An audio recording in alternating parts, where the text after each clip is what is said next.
some more NBA discussion video. And today we're going to be talking about the draft that took place last night.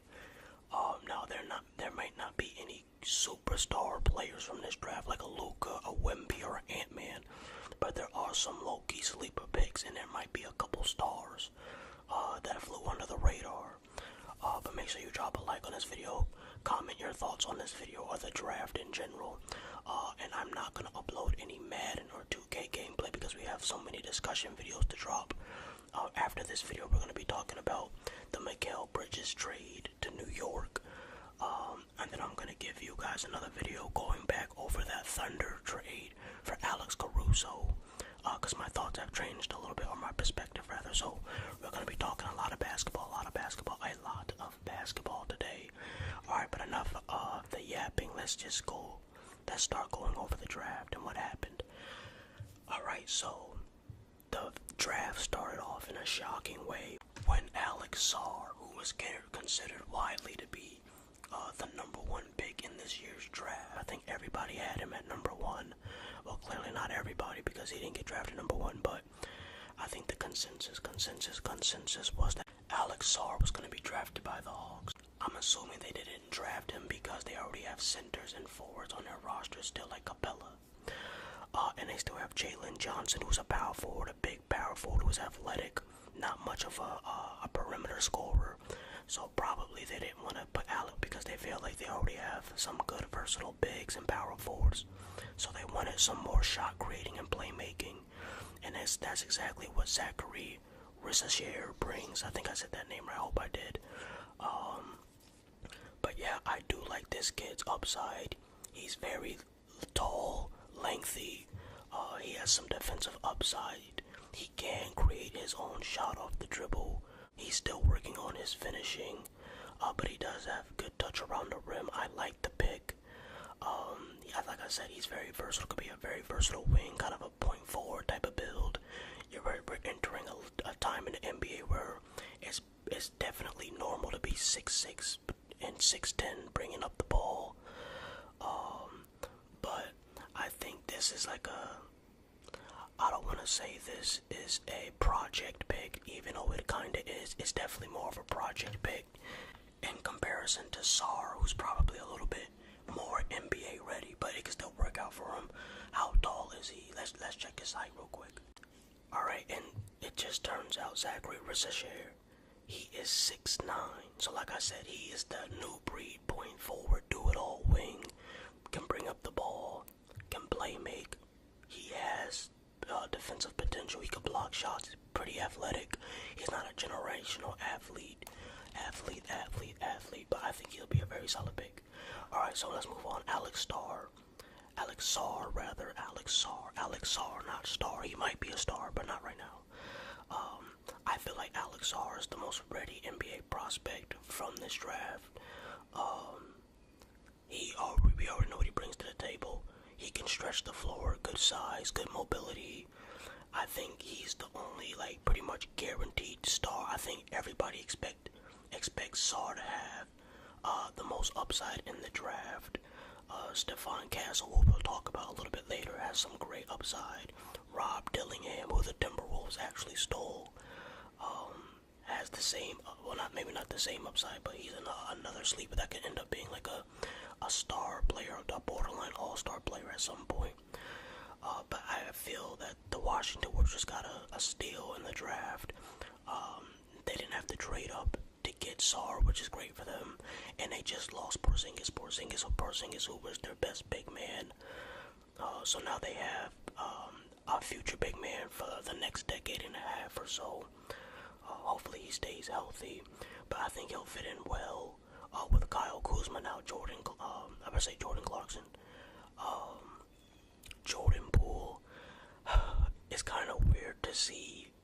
I don't know what they're going to do I don't know if they're going to try to trade Jordan Poole or what they're going to do, but I feel like I would try to get rid of him. I think you need more of a natural playmaker to be with Sarr. You already have another scorer with Kyle Kuzma who gives you versatility, length, and he's starting to hit his scoring strides. So I do think it is a good pickup based off the fact that they needed another big. was expected to be the best player in the draft. Alright, so Reed Shepard, number 3 for the Rockets. I don't even know who that is, so I'm not going to try and do some breakdown on a player I don't know. But he did get drafted 3rd to the Rockets. Now, number 4. The number 4 pick was Stephon Castle. Stephon Castle. I like this pick a lot. He can play. He's a very good defender. Can shoot the ball from deep. Good size for a modern day guard. He could be like a combo guard. I think he's more of a 2 guard than a natural 1. But he can be one of those players who could be like a combo type of guard. Can guard 1 through 3. Now it is kind of weird.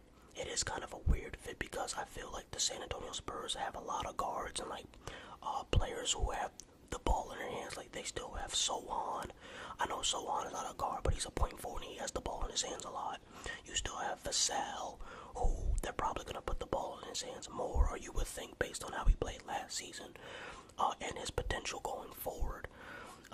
And they just have a lot of wing players and guards on their team who need the ball in their hand, who are ball dominant and scorers. So it is kind of weird for them to draft another ball dominant guard. But in terms of talent, it's a great pick.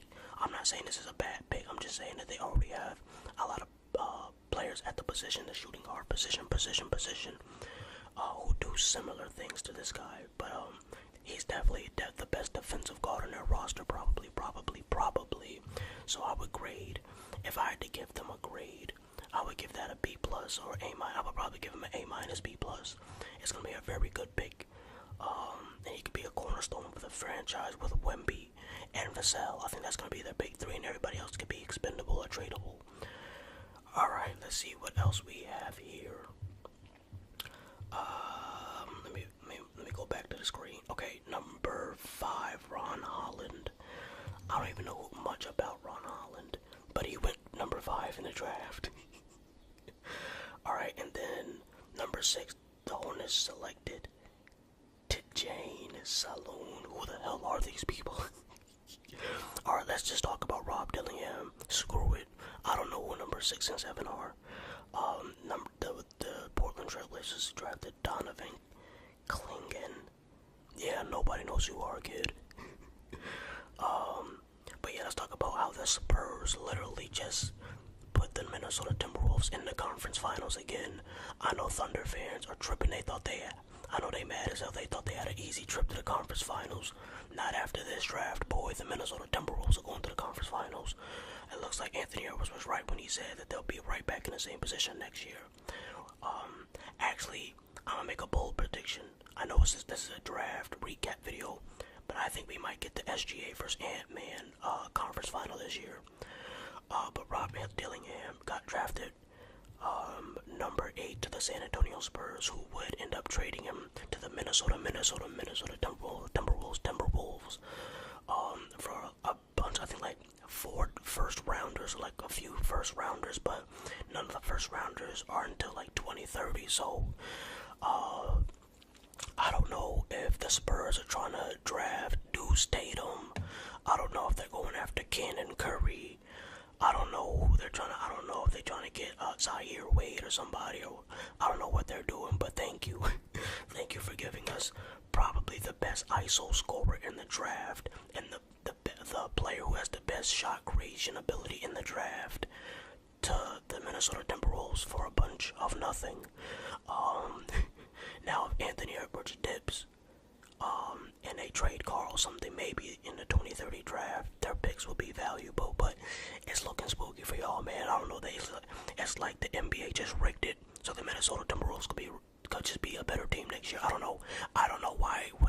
I don't know what GM the San Antonios have, where they would literally just give up the best scorer in the draft at the guard position to the Minnesota Timberwolves, who were already a playoff team with already an elite superstar young guard. Like, it's actually crazy. But yeah, I like the pick. He can shoot the 3 off the dribble, can play make, and I like what he said in the draft. In his draft interview, he was talking about making defensive strides and how he's eager and excited to become a better defender, and how he's gonna be able to do anything that the Timberwolves ask of him. So I think that's exactly what they needed. They needed another scorer who could put the ball on the floor, so that way Anthony Edwards doesn't have all the attention on him. So I like that pickup. Alright, so now let's talk about the number 9 pick. Number 9, Zach Edey. Or Eddie, Zach Edey. Or Zach Edey. I think it's Edey. I'm pretty sure it's Edey. But the Memphis Grizzlies picked him up with the 9th pick. The 9th pick of the draft. I guess it makes sense. Assuming that Jaren Jackson keeps developing his jump shot. I guess it'll be a good pick because Zach Edey, he's a good low interior post presence, can post up, good footwork, good size, good touch around the rim. Not athletic, but I think he'll be a decent rebounder. I just hope he's not one of those centers that gets cooked in the pick and roll every damn possession. I hope he's not too bad of a defensive liability, especially on the perimeter. But I think he could be a solid.